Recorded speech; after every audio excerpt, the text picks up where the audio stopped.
इसमें मैं एक पिटिशनर हूँ, मैन पिटिशनर, जिसको मैंने किया था, दायर मैंने किया था। उसके बाद फिर इंक्रीज़ होते गए, जो लोग थे वो आ गए। तफसील तो मैं बाद में डिस्कस कर लूँगा। पहले आज 5 तारीख है, जिसमें एसबी के plus CTSP and government of Balochistan education department ने जो अपील की थी आपके सुप्रीम कोर्ट में कि इस फैसले को कलअदम करार दिया जाए, उसकी आज पेशी था। तो मैं वाज़ेह करता चलूँ, अभी अल्लाह नूर बलोच की एक वीडियो मेरी नज़र से गुजरी, जिसमें वो बता रहे हैं कि बाजिद खान खरोटी और खैर मोहम्मद मरी वीडियो लिंक के ज़रिए हाजिर हुए। सबसे पहले मैं क्लैरिफिकेशन दे दूँ इस बात का कि मैं ज़ाती मसरूफियात की वजह से और कुछ इश्यूज़ की वजह से मैं कोर्ट में पेश नहीं हो सका। न तो वीडियो लिंक के ज़रिए मैं पेश हो सका, न तो मेरा कोई वकील वहाँ पे पेश हो सका। सबसे पहली मैं बात क्लियर करता चलूँ, हो सकता है अल्लाह नूर बलोच ने इस बात को वाज़ेह कर लिया, क्योंकि रमज़ान मुबारक है।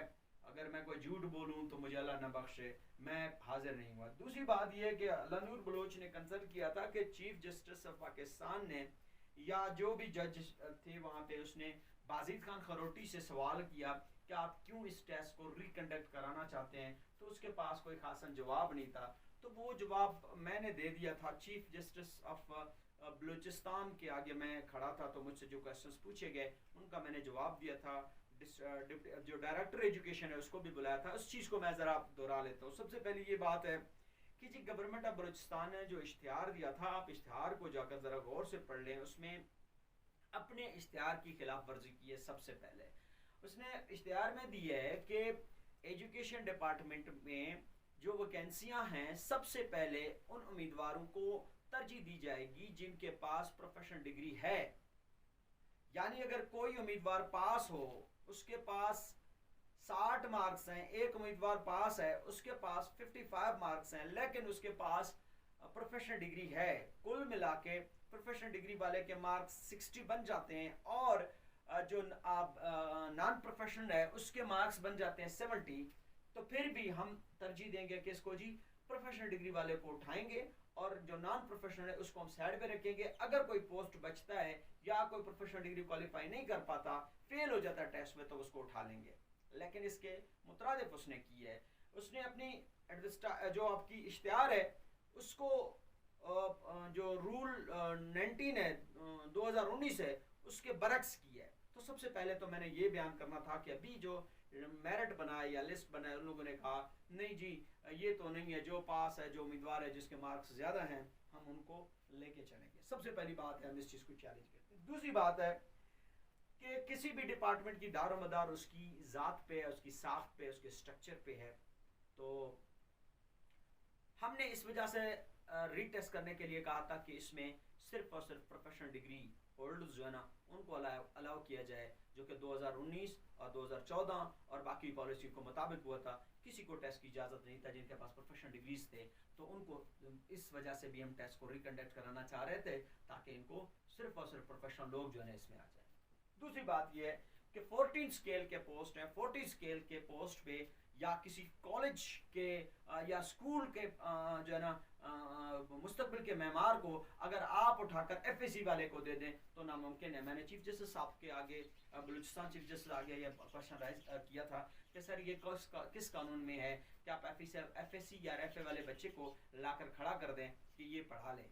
तो हम इस बेस पे भी जो है ना इसको रिकंडक्ट कराना चाह रहे थे, ताकि FSC वालों को ये जो है ना FA वालों को ये हटा दे, सिर्फ प्रोफेशनल लोग, हाई क्वालिफाइड लोग इसमें आ जाएं। इस बेस पे भी हमने कहा था कि हम रिकंडक्ट कराना चाहते हैं। एक जवाब तो ये। इसके अलावा फिर एक और क्वेश्चन ये है, जवाब ये अल्लाह नूर बलोच साहब का, कि चीफ जस्टिस अगर पूछ लेता, काश मैं वहाँ पे मौजूद होता, मैं मौजूद नहीं था, कि क्यों रिकंडक्ट कराना चाहते हैं। सबसे पहले ये है कि SBK के टेस्ट में बेज़ाब्तियाँ हुई, क्वेश्चन पेपर लीक हुआ, क्वेश्चन पेपर आउट हुआ, पूरे बलूचिस्तान में फैल गया। उन लोगों के पास जिन लोगों ने पैसा दिया था, मेरे स्क्रीन पे आप देख सकते हैं कि बहुत सारे पेपर्स अभी मेरे पास पड़े हुए हैं, ये सारे SBK के पेपर हैं जो आउट हुए थे। इस बेस पे भी हम कहते हैं कि एक कैंडिडेट को पहले पता कैसे था कि ये क्वेश्चन आएंगे, तो इस बेस पे भी हम जो है ना रिकंडक्ट कराना चाह रहे थे। किसको जी? टेस्ट को। दूसरी बात यह कि हम रिकंडक्ट कराना चाह रहे थे टेस्ट को, वो इस लिहाज से कि SBK ने एसबीके के पास वो अहलियत ही नहीं है कि किसी टेस्ट को कंडक्ट करा सके, क्योंकि एसबीके ने दरमियान में एक क्या कहते हैं इसको, गिराक या सौदागरी का काम किया है। एसबीके आगे तो आया, लेकिन पेपर तो एसबीके ने नहीं बनाया, पेपर इसने सीटीएसपी वाले को दे दिया। आप पिटीशन में देखें अभी जो अपील की है उसमें सीटीएसपी भी खुलकर सामने आ गया।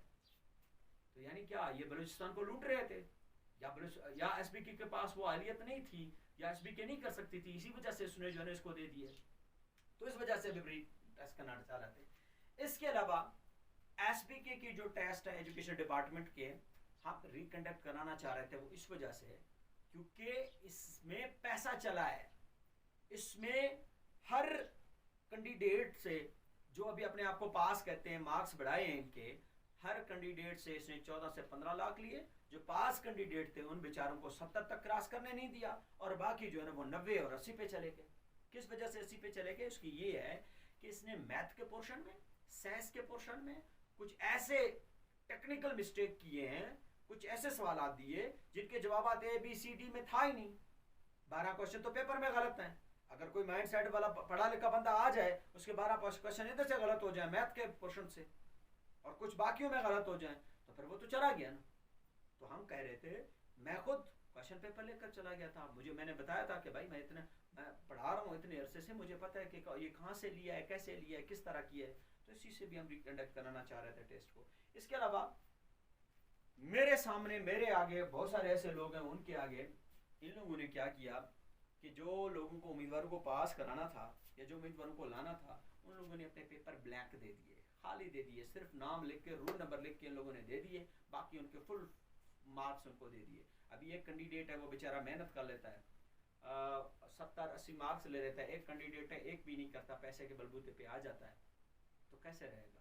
हम इस वजह से भी रिकंडक्ट कराना चाहते थे। हम चाहते थे कोई ऐसे इदारे के पास चला जाए, ये जैसे बीपीएससी है, जैसे एफपीएससी है, या एचईसी है, ताकि उस तक, उसकी मयार तक ये पैसे वाले, ये रिश्वत वाले पहुंच भी ना सके।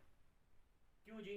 आप मुझे ये बताएं कि जो पास कैंडिडेट हैं, अपने आप को पास कहते हैं, तो उनको रीटेस्ट करने में क्या मसला है? वो तो पास कर सकते हैं, पैसे तो उनके पहले जमा है। वो कहते थे ठीक है हम आ जाएंगे, हम पास कर लेंगे। हम इसलिए भी रिकंडक्ट कराना चाहते थे इस टेस्ट को। इसके अलावा जरा एक और बात है, वो ये है कि अभी गवर्नमेंट बलूचिस्तान को क्या जरूरत आन पड़ी कि जो है अपील करें, आप अदालत के खिलाफ जाएं। तो इस वजह से क्योंकि सेक्रेटरी प्लस आपके जितने भी हवारीस बैठे हुए हैं या एसपी के वाले बैठे हुए हैं, इन लोगों ने मिली भगत करके पैसे लोगों से लिए हैं। अभी लोग अपने पैसे वापस मांग रहे हैं, तो ये पैसा वो दे नहीं पा रहे, इतना इन लोगों ने खा लिया। अब पैसा एक दफ़ा पास आ जाए ना, फिर देने में बड़ा टाइम लगता है। तो अपील इस वजह से भी किया था। बहरहाल जो भी होगा, 24 तारीख को फैसला आएगा, हम देखा जाएगा। बट ये बात क्लियर है कि 24 तारीख को फैसला आएगा, जो होगा हमें मंजूर होगा। लेकिन खुदारा बलूचिस्तान के एजुकेशन डिपार्टमेंट, बलूचिस्तान के एजुकेशन पे रहम खाएँ, स्कूलों पे रहम खाएँ, बच्चों पे रहम खाएँ। एफएससी वाले और एफए वाले बच्चों को नाट अलाउ ना करें। जो ओरिजिनल पास कैंडिडेट हैं, चाहे अगर किसी चीज़ में मैं फेल हूँ, मैं चाहता हूँ उसका हक है, उसको लाएं आगे। अल्लाह के लिए ये रिश्वत का सिस्टम, ये पैसे का सिस्टम छोड़ दें, क्योंकि हमारे बच्चों का और हमारे फ्यूचर का सवाल है। तो ये निज़ाम चलता रहेगा तो फिर खाक बचेगा बलूचिस्तान के लिए। हम पढ़े लिखे बंदे हैं, पहले भी पढ़ा रहे हैं, अभी भी पढ़ाएंगे, हम अपना रोज़गार कमा सकते हैं। लेकिन ऐसे बंदे काबिल बैठे हुए हैं जिनके पास ये स्किल नहीं है कि वो पढ़ा नहीं सकते, या आप शहर से दूर हैं लेकिन हैं काबिल, अगर उनको भी अपना हक ना मिले तो वो बच्चे कहाँ जाएंगे? तो कैंडिडेट जो है ना कहाँ पे जाएंगे? बहरहाल